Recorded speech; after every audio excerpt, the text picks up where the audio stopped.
Hi, my name is Mel Smith. I'm the creator of Dead Ahead, a story about 8 survivors of a zombie holocaust stuck out at sea for 18 long months when they come across a cruise ship. And they decide to board the cruise ship, but unfortunately there's 4,000 zombies that are stopping between them in hope of survival. Great story. Hope you enjoy it.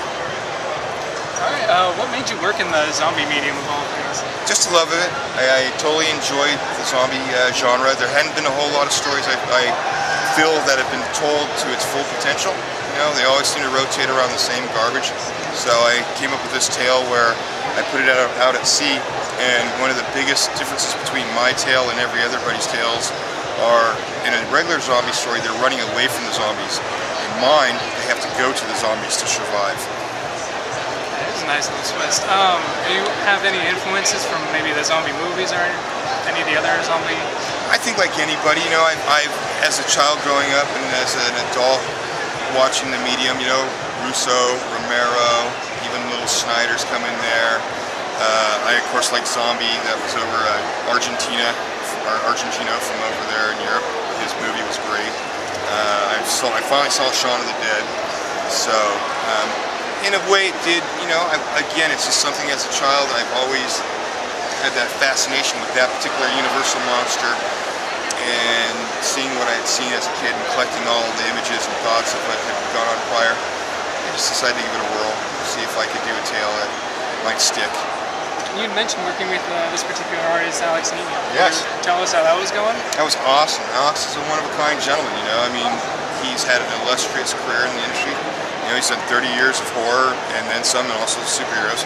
But, you know, primarily his stamp was doing monsters and undead creatures, and as a writer particularly it was great to see how he transformed my vision into his vision, which in some cases it was different, but I think it definitely enhanced what I had done. So I saw no problems with what he was doing with it.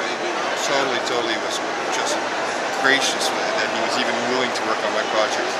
Awesome. Are you considering future zombie works in the future, continuing this or anything else? Probably, you know, there's a sequel in the works that we're doing. Again, the first sequel basically is about 8 people that are, you know, on a fishing boat. The next arc takes place on the cruise ship.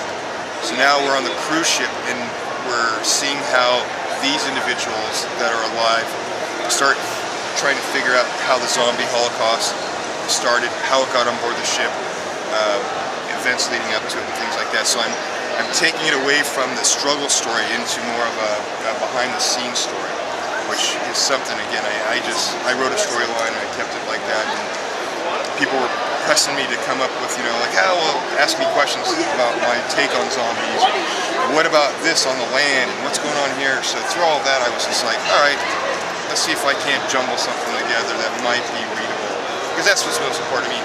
I just don't want to throw something out that robs the audience or even myself. You want to give back something that somebody can take with them. So again, I think I pulled that off. And we'll see next year. Awesome. Just as a final question, if you were to see any celebrity get eaten alive by zombies, who would it be? Dude, that's a great question, because there's a lot of people I'd like to see getting eaten. Off the top of my head, huh? Does it have to be an actor? No, it could be anyone. But you want an actor though, huh? Who rubbed me wrong here at this show this weekend? Who rubbed me wrong? Andy Rooney would be cool to see get eaten, huh? You couldn't go very far. It would be a morsel. You know, who would I like to see get eaten? Howard Stern, maybe. That'd be kind of cool. He'd scream like a cheerleader. So, you know, I think that's the thing too in the movie. You know, we were actually developing it as a flick, and I was trying to. All the characters, you know, I preconceived people into the roles, and then Alex kind of changed the looks of them as well. And then as we've gotten involved with some producers and stuff like that, I've pitched names. You know, like Bret Hart and Lori Petty was supposed to be a role that I liked in the movie. So those are actors I'd like to see get eaten, because they get eaten in the story. Awesome. Well, thanks a lot for your time. And my pleasure. My pleasure, guys. You know, I'd like to see you soon.